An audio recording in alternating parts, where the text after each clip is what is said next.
everybody, it's Rob here from Plymouth Music Zone. Hope everything's good. I'm going to continue talking about hearing, and today I wanted to focus on how I did the damage part 2.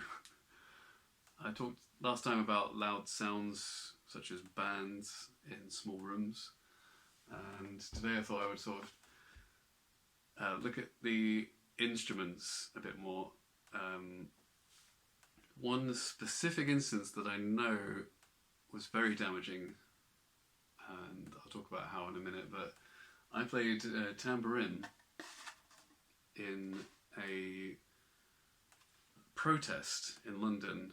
So our little samba band that I was in at the time joined up with London School of Samba, and I just so happened to forget my earplugs. So I did have earplugs. They weren't, knowing what I know now, they weren't good enough anyway. I mean, better than nothing. But I had so a tambourine like this, but plastic. This one's nice hide skin tambourine, and I had a plastic one. And you play this with a kind of whippy stick that has sort of several sort of filaments of nylon, and you play it in close proximity to your head.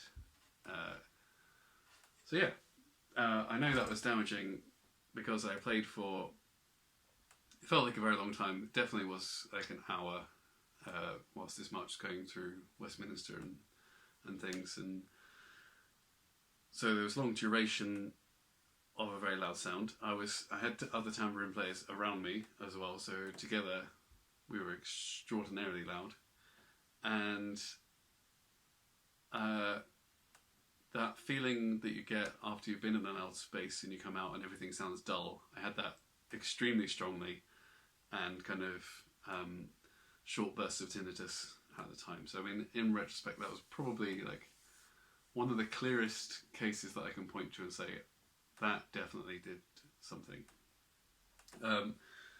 When I went to see the audiologist for one of the first appointments I ever had with an audiologist, and I told him I played percussion, he did the type face and said, percussion's the worst. And an example of percussion being bad, as well as tambourines being that kind of close to your face, tambourines. So this is a pandera, but very similar instrument to a tambourine. So you can imagine playing that you're playing close to your face. The pandera is actually quite,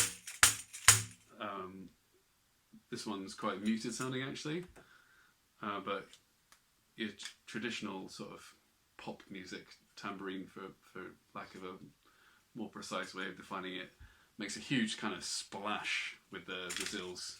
So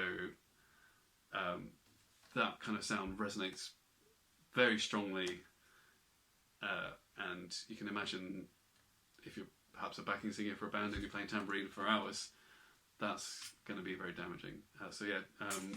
What instrument you play and how you play it and for how long, definitely things to try and get control of in order not to do damage. And I mentioned protection. I want to talk more about that in a future week, but yes, absolutely using it at the right times.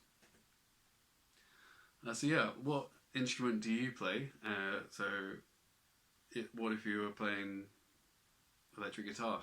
Where are you going to position the amp in relation to you? Or perhaps when we go back to the days of performing, those foldback speakers, like how close are they, how loud are they? Kind of like grabbing control of those types of things, I think would be good advice.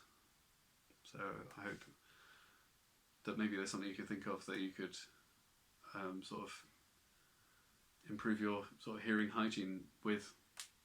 If there's some steps that you can take, I hope there are. But yeah, take care. I will see you next time for some more hearing talk. Take it easy. Bye.